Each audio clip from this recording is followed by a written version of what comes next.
राही IPO analysis में आपका स्वागत है। दोस्तों, इस वीडियो को शुरू करने से पहले एक ज़रूरी बात। मैं कोई सेबी रजिस्टर्ड रिसर्च एनालिस्ट नहीं हूँ। ये वीडियो सिर्फ एजुकेशन और एनालिसिस के लिए है। तो प्लीज़ अपना पैसा इन्वेस्ट करने से पहले अपने फाइनेंशियल एडवाइज़र या सीए से कंसल्ट ज़रूर करें। और हाँ, ध्यान रहे कि इस वीडियो में दिखाई गई सारी फोटोज़ एआई जनरेटेड हैं, ताकि आपको एक हाई स्टेक्स सिनेमैटिक एक्सपीरियंस मिल सके। चलिए, अब बात करते हैं उस आईपीओ की जिसने मार्केट में काफ़ी शोर मचाया हुआ है, साई पैरेंटल्स लिमिटेड। दोस्तों, इमेजिन करिए, एक हैदराबाद बेस्ड फार्मा कंपनी जो चुपके से ऑस्ट्रेलिया में एक बड़ी एक्विजिशन कर लेती है और फिर इंडियन मार्केट में आती है अपना आईपीओ लेकर। ये कोई नेटफ्लिक्स थ्रिलर की स्क्रिप्ट नहीं है। ये कहानी है साई पैरेंटल्स लिमिटेड की, जिसका आईपीओ आज यानी 24 मार्च को ओपन हो चुका है। जेन ज़ी इन्वेस्टर्स के लिए ये आईपीओ काफ़ी इंटरेस्टिंग हो सकता है, क्योंकि ये सिर्फ एक डोमेस्टिक फार्मा कंपनी नहीं है, बल्कि एक ग्लोबल एक्सपेंशन की तैयारी कर रही फर्म है। लेकिन क्या ये एक्सपेंशन इस आईपीओ की महंगी वैल्यूएशन को जस्टिफाई करता है? वही हम आज इस इन्वेस्टिगेटिव डॉक्यूमेंट्री स्टाइल वीडियो में जानने की कोशिश करेंगे। सबसे पहले बात करते हैं इस कंपनी के डीएनए की। साई पैरेंटल्स कोई नई प्लेयर नहीं है। ये 2001 से मार्केट में है और इनका मेन फोकस है फार्मास्यूटिकल फॉर्मुलेशंस और contract development and manufacturing organisation यानी सीडीएमओ सर्विसेज पर। इनका पोर्टफोलियो काफ़ी डाइवर्सिफाइड है। ये cardiovascular, anti diabetic, respiratory, antibiotics और डर्मेटोलॉजी जैसे सेगमेंट्स में काम करते हैं। इनके पास इंडिया में 5 मैन्युफैक्चरिंग फैसिलिटीज़ हैं, जिनमें से 4 तो अकेले हैदराबाद में ही हैं। और इन फैसिलिटीज़ के पास WHO GMP और TGA ऑस्ट्रेलिया जैसे बड़े इंटरनेशनल एक्रेडिटेशंस भी हैं। मतलब क्वालिटी और स्टैंडर्ड्स के मामले में कंपनी ने कोई कसर नहीं छोड़ी है। लेकिन दोस्तों, असली ट्विस्ट तो तब आता है जब हम इनके ग्लोबल मूव्स को देखते हैं।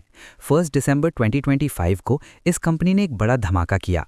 इन्होंने ऑस्ट्रेलिया की नूमेट फार्मास्यूटिकल्स में 74.6% स्टेक एक्वायर कर लिया, सिर्फ 125 करोड़ रुपीस में। ये मूव इनके लिए गेटवे है इंटरनेशनल मार्केट्स में एंट्री करने का। इस एक्विजिशन से उन्हें 451 प्रोडक्ट डॉजियर्स का एक्सेस मिल गया है और एडिलेड में एक ऐसी मैन्युफैक्चरिंग फैसिलिटी मिलने वाली है जो लेट 2026 तक ऑपरेशनल हो जाएगी। मतलब इनका विजन क्लियर है। ये लोग सिर्फ इंडियन फार्मेसीज तक सीमित नहीं रहना चाहते, ये लोग ग्लोबल फार्मेसी चेन्स का हिस्सा बनना चाहते हैं। अब बात करते हैं उन नंबर्स की जो ये कंपनी हमें दिखा रही है। फाइनेंशियल्स को इन्वेस्टिगेटिव नज़रिए से देखना बहुत ज़रूरी है। FY23 में इनका रेवेन्यू सिर्फ 97 करोड़ था, जो FY25 तक बढ़कर 164 करोड़ हो गया। प्रॉफिट आफ्टर टैक्स यानी पैट भी 4.38 करोड़ से जंप मारकर 14.43 करोड़ पहुंच गया।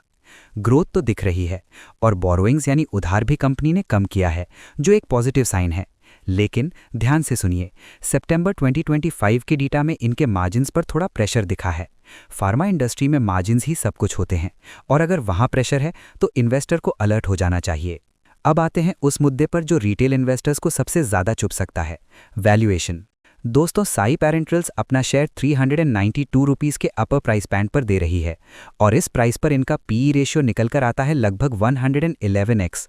अब जरा ध्यान दीजिए, इनके पीयर्स यानी दूसरी कंपनीज का पीई क्या है। ग्लैंड फार्मा का 45x है, इनोवा कैप्टैप का सिर्फ 32x है और इंडस्ट्री का एवरेज पीई लगभग 62x है।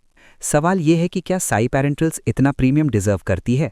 इंडस्ट्री एवरेज से लगभग दुगनी वैल्यूएशन मांगना, क्या ये ग्रीड है या फिर इनके फ्यूचर ग्रोथ का कॉन्फिडेंस?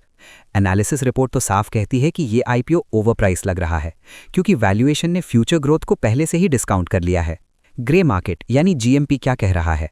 दोस्तों, मार्केट का सेंटिमेंट अक्सर जीएमपी से पता चलता है और 23 मार्च तक इसका जीएमपी 0 रुपीस चल रहा था। इसका मतलब है कि ग्रे मार्केट को इस आईपीओ से लिस्टिंग गेन्स की उम्मीद नहीं दिख रही। एक्सपेक्टेशन ये है कि शेयर रुपीस 392 पर ही लिस्ट हो सकता है, यानी फ्लैट लिस्टिंग।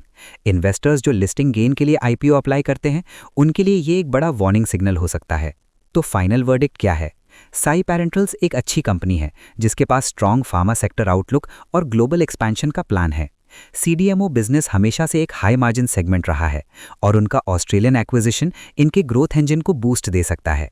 लेकिन अग्रेसिव प्राइसिंग और महंगी वैल्यूएशन ने रिटेल इन्वेस्टर्स के लिए मार्जिन ऑफ सेफ्टी बहुत कम छोड़ी है। अगर आप लॉन्ग टर्म इन्वेस्टर हैं और आपको फार्मा सेक्टर में भरोसा है, तो आप लिस्ट होने के बाद एक बेहतर एंट्री पॉइंट का इंतजार कर सकते हैं। इस आईपीओ में अप्लाई करने का फैसला आपका है, लेकिन याद रखिए, स्टॉक मार्केट में हमेशा डाउट को इन्वेस्टिगेट करना ही एक स्मार्ट इन्वेस्टर की पहचान है। अगर आप अप्लाई कर रहे हैं तो आईपीओ अलॉटमेंट स्टेटस लिंक नीचे कमेंट में दे दी है। अलॉटमेंट आउट होने के बाद आप अपना स्टेटस वहां चेक कर सकते हैं। इसका अलॉटमेंट टेंटेटिव 30 मार्च को फाइनलाइज होने वाला है। आईपीओ से जुड़ी ज़रूरी डिटेल्स आप अपनी स्क्रीन पर देख सकते हैं।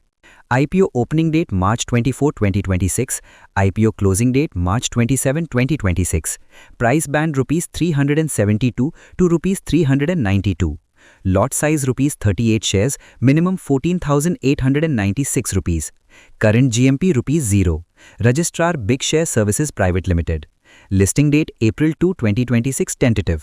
अगर आपको ये डीप डाइव एनालिसिस पसंद आया तो राही आईपीओ एनालिसिस को लाइक, शेयर और सब्सक्राइब जरूर करें। जय हिंद, हैप्पी इन्वेस्टिंग।